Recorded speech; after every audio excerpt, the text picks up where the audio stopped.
When you think about a library, right, you probably picture, I don't know, quiet aisles, maybe study sessions, a peaceful spot. Definitely. That's Yeah. the image most of us have. But what if I told you those quiet places are now being called battlegrounds, even described as being part of the civil rights fight of our time? It's pretty startling, isn't it? Yeah. That kind of language for libraries. And that's exactly what we're digging into today. We're drawing from a Guardian article about this really intense new documentary called The Librarians. It just screened at Sundance. Okay. And it looks hard at this wave of book banning in U.S. schools, something that really seemed to, explode after the pandemic. Right. So our mission for this deep dive, let's unpack what this article and the film it discusses tells us. Who's involved, what the fight is really about, and what it means for, well, all of us and our access to information. Okay. Okay, so let's unpack this.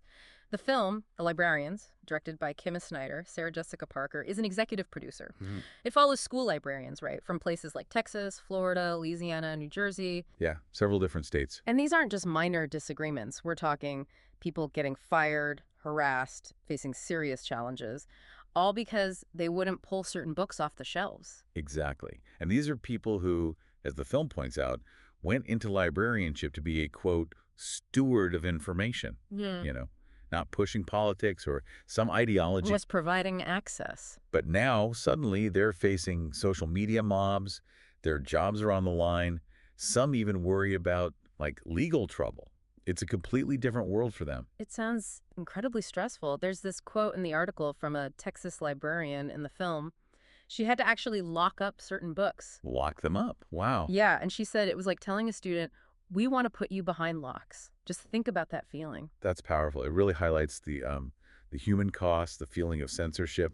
What does that do to the library's role? It twists it, doesn't it? Instead of open access, it becomes this guarded, maybe even scary place for some kids.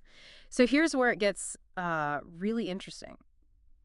What kinds of books are actually being targeted? Right. The claim is often pornographic, but the article and the film show that's usually not it at all. No, not really.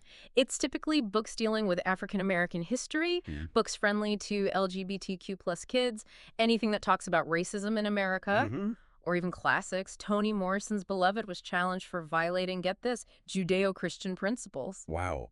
And the film names specific examples, too. You've got Ibram X. Kendi's How to Be an Anti-Racist, Ta-Nehisi Coates' Between the World and Me, and even, a children's picture book about two male penguins adopting a baby penguin. It's such a wide range, from really complex nonfiction to just stories about different kinds of families. It really is. Sarah Jessica Parker at Sundance, she seemed genuinely alarmed. She said, by allowing book banning to take place, we're allowing something dangerous to happen to all of us. Not just to our children, but to us as a community, as Americans. It's a disaster. Strong words. Yeah, they are. And it makes you think. The library is supposed to be this, magical entry into a world of ideas, as the article puts it. Right. But instead, it's become this new frontier for the culture wars. Yeah. That's a huge shift. The film seems to explore how that actually feels on the ground. And it's not just talk or protest. There's real legislative force behind some of this. Oh, yeah. Look at Florida. In 2023, under Governor DeSantis, they passed a law making it a felony for a librarian to refuse to remove or cover up a book the state board decides isn't appropriate. A felony. Seriously. Seriously. It was framed as part of protecting parental rights. Yeah. Stopping education on gender, sexual orientation, or things they lump under critical race theory. That kind of law must have a chilling effect, right? Even outside Florida. Does it make librarians everywhere feel watched? Absolutely. It sets a tone. That quote you mentioned earlier, the Texas librarian feeling watched, Yeah. that becomes the norm. Yeah, I can imagine. And the personal attacks. There's Martha Jackson, a librarian in New Jersey. She defended access to LGBTQ plus books and got called a pedophile. Oh, that's just awful. It is. And her quote really hits hard. She said, when they go after the books, what they're really going after are those kids who come into my library looking for a safe space. That puts it right into perspective. It's not just about the books themselves. Exactly. So who is driving this? It's not always just concerned parents acting alone, is it? Well, the film suggests it's more organized than that. It looks into the role of donors linked to the MAD-GA movement, other conservative PAPICs. There seems to be money involved. Money and organization. Right. What's fascinating here is how the film digs into groups like Moms for Liberty. They call themselves a parents' rights group. Started in 2021. I've heard of them. Yeah, founded by Tina Diskovich and Tiffany Justice. Their focus is opposing school curricula on LGBTQ plus issues, race, ethnicity, basically anything they label critical race theory. Which is often a very broad brush. It can be. Yeah, and they've been pretty successful in backing school board candidates. It's worth noting, the Southern Poverty Law Center actually designated them an anti-government organization. And you mentioned funding. The article points to significant money flowing in. From MabJed, donors, yes, but also groups like Patriot Mobile. Yeah, Patriot Mobile. They bill themselves as America's only Christian conservative wireless provider based in Texas. Okay. And apparently they pour money into local school board races. So it's strategic, targeting local elections to influence policy from the bottom up. Seems like it. A Yeah. real focus on schools and what's taught, what's available in libraries. Now, the documentary, The Librarians, it doesn't just show one side. It includes some really interesting individuals with different perspectives. Okay. First, there's Amanda Jones, a librarian from Louisiana. She actually won School Library Journal's Award for School Librarian of the Year at one point. Wow, so highly respected. Totally. But she opposed bans on LGBTQ plus friendly books and just got hammered.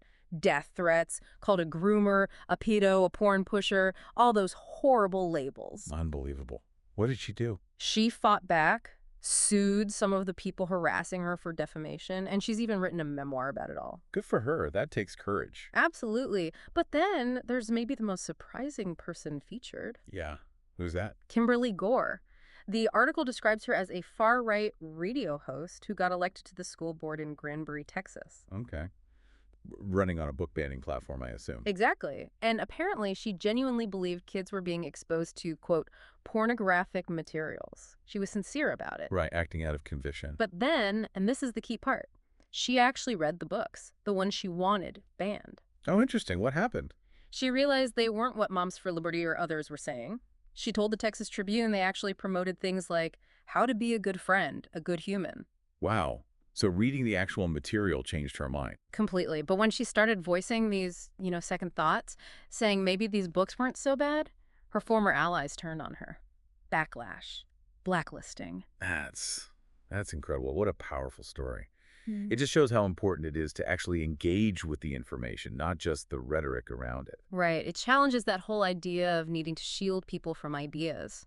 Sometimes engaging is the protection. So, wrapping this up, what's the big takeaway here? Well, I think It feels like that quote keeps coming back. This fight over libraries and access, maybe it really is the civil rights fight of our time. it feels that way when you hear these stories. Access to information, the diverse stories, especially for marginalized kids looking for representation or understanding, it feels fundamental. And it's happening against this backdrop, the political climate, potential shifts in government, and this very organized, well-funded, conservative and Christian nationalist movement focusing on schools. Yeah, the stakes feel high. But the librarians, they're still fighting. They are. And what stands out from the film, particularly with Kimberly Gore's story, is that even if some ban proponents are sincere, actually reading the books can change everything. It underlines the importance of looking past the labels and engaging with the content. Which brings us to our final thought for you, our listener. Thinking about your own community. What role can any of us play? How do we help keep that magical entry into a world of ideas open for everyone? Especially when, as we just saw, the simple act of reading might be the most powerful tool we have to shift perspectives.